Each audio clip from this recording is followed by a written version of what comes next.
Bienvenue sur Africa 24 dans cette nouvelle édition de l'Africa Tonight. Voici les titres de l'actualité. Au Maroc, le Parti de la Justice et du Développement signe une nouvelle victoire aux législatives face à son principal rival, le Parti Authenticité et Modernité.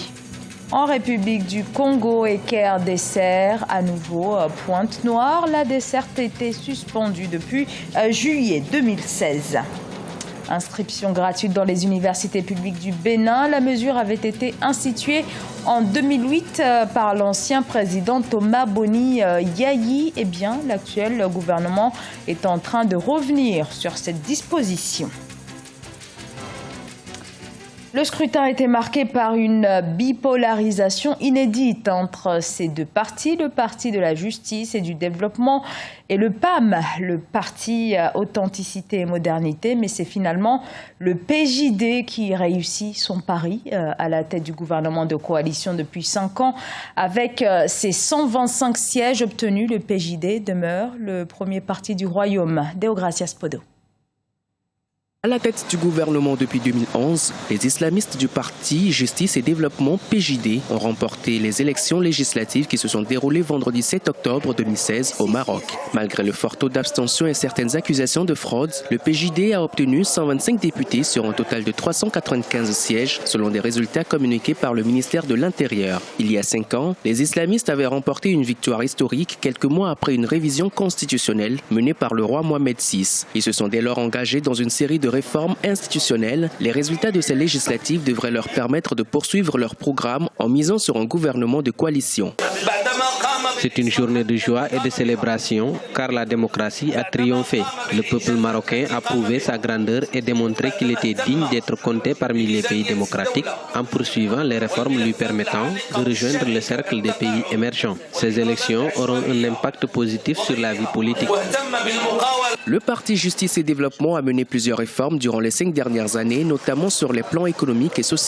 Le PJD est aujourd'hui la seule formation islamiste encore à la tête d'un gouvernement dans le monde arabe. Durant la campagne, les principaux leaders ont mis l'accent sur la stabilité, les progrès en matière de liberté ou encore leurs actions en faveur de la lutte contre la corruption. Un bilan qui a sans doute séduit l'électorat marocain au détriment des autres formations politiques.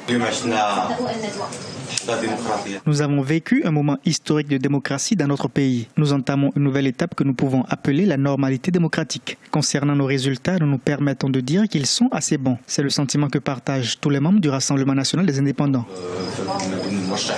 Selon la constitution marocaine de 2011, il revient désormais au roi Mohamed VI de nommer dans les prochaines semaines le chef du gouvernement. Ce dernier doit être issu du parti arrivé en tête des élections. Ceci marquera la fin d'un processus électoral qui aura suscité des interrogations sur l'orientation politique du royaume.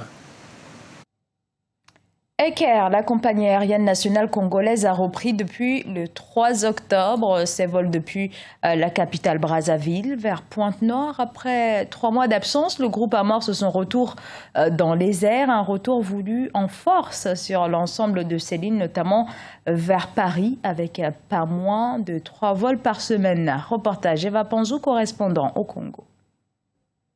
Les passagers d'Eker volent à nouveau avec leur compagnie depuis le 3 octobre 2016, date de la reprise des vols domestiques entre Brazzaville et Pointe-Noire. Même si l'attente a été longue, ils ont exprimé leur joie et surtout témoigné le confort retrouvé dans ces appareils qui répondent aux exigences internationales.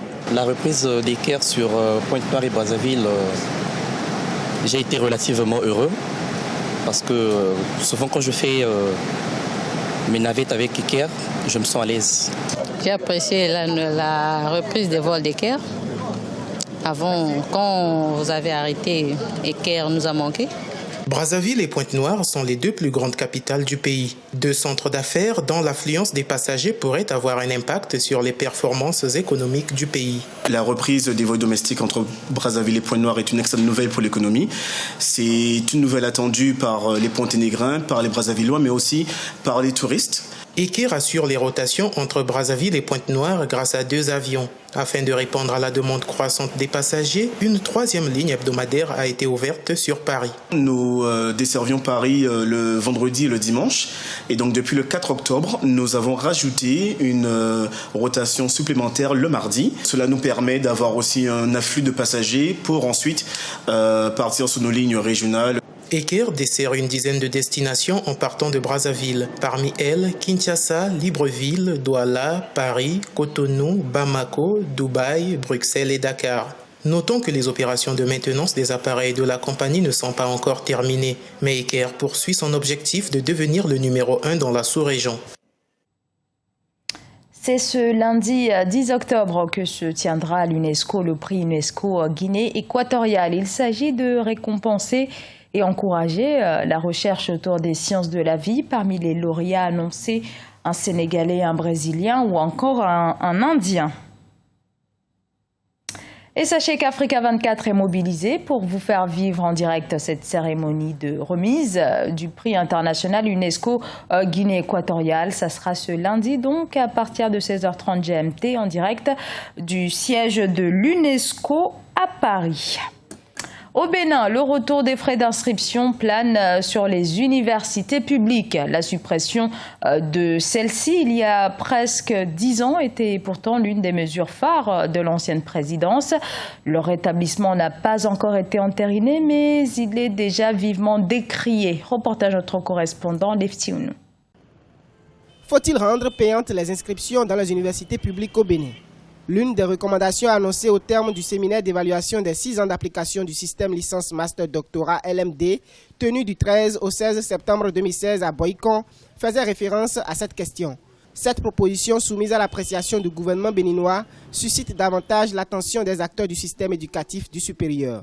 Selon les autorités rectorales, l'application de la mesure de gratuité dans les universités du pays n'est pas sans conséquences. Nous ne recevons jamais totalement, entièrement nos dus. Vous savez, on essaye de nous donner ce qui est relativement disponible au niveau aussi du gouvernement. Ils ne savent pas donner au-delà de cela. Mais d'un autre côté aussi, on prive la société de contribuer au développement de son institution. Je pense que cette mesure de gratuité fait beaucoup plus tort à l'apprenant et au système d'une manière générale. La gratuité des inscriptions dans les universités publiques a été instituée sous l'ancien président Thomas Boni Yahi par un décret en date du 31 décembre 2008, portant prise en charge par l'État des frais d'inscription des étudiants béninois non boursiers, non secourus et non salariés dans les universités nationales du Bénin. Elle est entrée en vigueur à partir de la rentrée académique 2008-2009. Pour de nombreux experts, peu de pays africains mettent encore en application la mesure de gratuité des inscriptions dans les universités. Beaucoup optent pour des inscriptions payantes, mais modérées. La mesure doit être examinée, mais je ne serai pas contre. Vous voyez bien que si c'est le montant, le taux alloué à l'inscription est trop élevé, vous voyez bien que ce serait très difficile. Et nous ne voudrons plus vraiment des remous sur le campus. J'ai confiance que nous, les acteurs, n'est-ce pas, de l'université, tous les acteurs de l'université, doivent veiller à ce que cette inscription ou bien ce taux d'inscription soit véritablement bien analysé pour que, encore une fois, cela ne crée pas des remous sur le campus. Le montant des inscriptions est laissé à la libre appréciation du gouvernement. Néanmoins, la somme de 50 000 francs CFA par étudiant avait été soulevée au cours du séminaire d'évaluation du LMD. Cette proposition a été la pomme de discorde entre les acteurs du système éducatif du supérieur. Tous les regards sont tournés vers l'exécutif pour la mise en œuvre de cette mesure de paiement ou de gratuité de l'inscription des étudiants dans les universités publiques. Le groupe Ngoma Nchia, le seul groupe de femmes à jouer du tambour au Rwanda. Au Rwanda, le tambour est depuis des siècles l'apanage des hommes, mais Ngoma Nchia a brisé ce monopole. Le groupe a été lancé en 2004. Au départ, elle n'était que 11 et maintenant une centaine. C'est un reportage de notre correspondant au Rwanda, Olive Adjakotan. Claudine Nina Wimbabazi a rejoint récemment la troupe féminine des joueuses de tambour basée à Ouye, au sud du Rwanda. À 25 ans, elle est l'une des plus jeunes membres du groupe Ngoma Nchia, qui signifie une nouvelle ère en langue locale.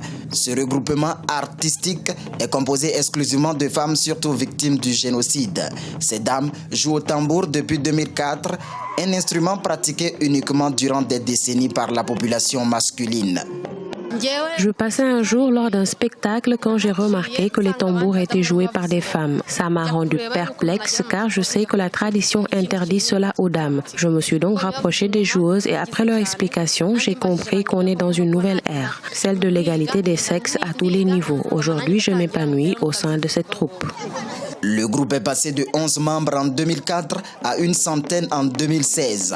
Grâce à une dizaine de variétés de tambours, les femmes véhiculent surtout des messages de réconciliation, de paix et de promotion de la population féminine dans leurs différentes prestations, ce qui ravive les ambitions de plus d'une. Mon vœu le plus cher, c'est d'avoir la chance de faire régulièrement des prestations sur des scènes internationales avec ce groupe. Je voudrais qu'on nous invite à l'étranger car sincèrement, je pense que ce que nous faisons est inédit et on a besoin d'une tribune mondiale pour une meilleure valorisation. Le groupe Ngomancha organise au moins 6 concerts locaux par an et 2 à l'étranger. Ces dames ont déjà presté en Grande-Bretagne et aux États-Unis. Elles disposent également d'une boutique de crème pour l'autonomisation financière. Ce journal a été réalisé par l'ensemble de la rédaction. Nous vous remercions pour votre fidélité. Dans un instant, une nouvelle édition de l'actualité sur Africa 24.